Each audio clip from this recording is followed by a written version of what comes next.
Truman's Ant Farm by Jama Kim Radigan, illustrated by G. Brian Karras. Truman's Ant Farm. At 11 o'clock, a package arrived for Truman. It was a birthday present from Aunt Fran. Truman looked at the box. It was not moving. He gently picked it up. It felt empty. He turned it over and then smelled it. Presents from Aunt Fran had to be handled very carefully. Truman slowly opened the box. It was empty. No, there were 2 cards. The yellow one said, "Happy birthday, dear Truman. I am giving you the ant farm you wanted. Love, your charming Aunt Fran."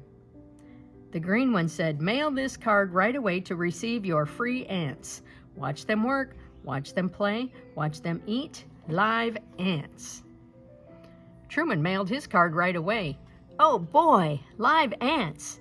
Live ants for his very own. But he didn't get ants. He got ants.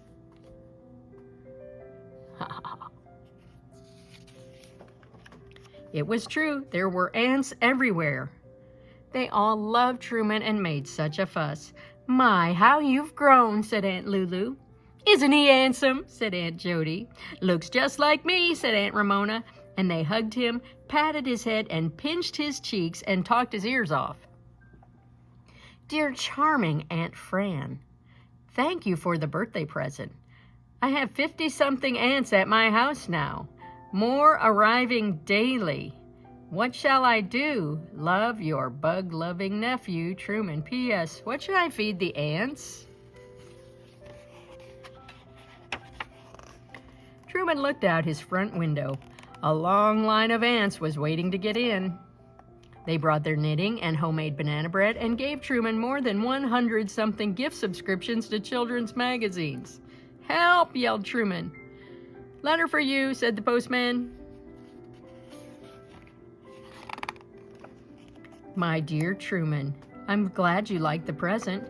Don't let those ants bug you. Do you have any friends who would like some ants? Love, your clever Aunt Fran. P.S. Feed the ants ant food." Since they were his ants, he wanted them to be good ants. What was the best ant food? Not coffee. The ants stayed up all night. Not alphabet soup. The ants talked too much. And certainly not chocolate. The ants kissed him all the time. So Truman fed them rice pudding for breakfast, jelly sandwiches for lunch, and little hot dogs for supper. Form line. Daily schedule. 9 o'clock tickle practice, 10 o'clock headstands, 10:30 roller skating, 11 o'clock hug relay afternoon, 1 o'clock stories, 2 o'clock naps, 3 o'clock listening, 5 o'clock tiptoeing. Every morning, all the ants lined up for inspection, and Truman walked up and down the ranks. He looked over each ant from head to toe, and they were ready to get to work. The ants got water and sun and fresh air. They blew bubbles, flew kites, and found birds' nests. Aunt Amy could do backflips with her eyes closed. The ants were strong and happy. They were charming and clever. They slept, played, sang, danced, and talked just enough. Dear clever Aunt Fran, I have 200-something ants now. I love them all, but more ants keep coming and coming. They are the best in the world. Love, your ant-loving nephew, Truman. Yes, they were very good ants, but they weren't really his ants, and he was running out of room. Could he give them away? Who might want them? So Truman put up a sign, "Truman's Ant Farm, live ants. Watch them work, watch them play, watch them eat. Free to good homes."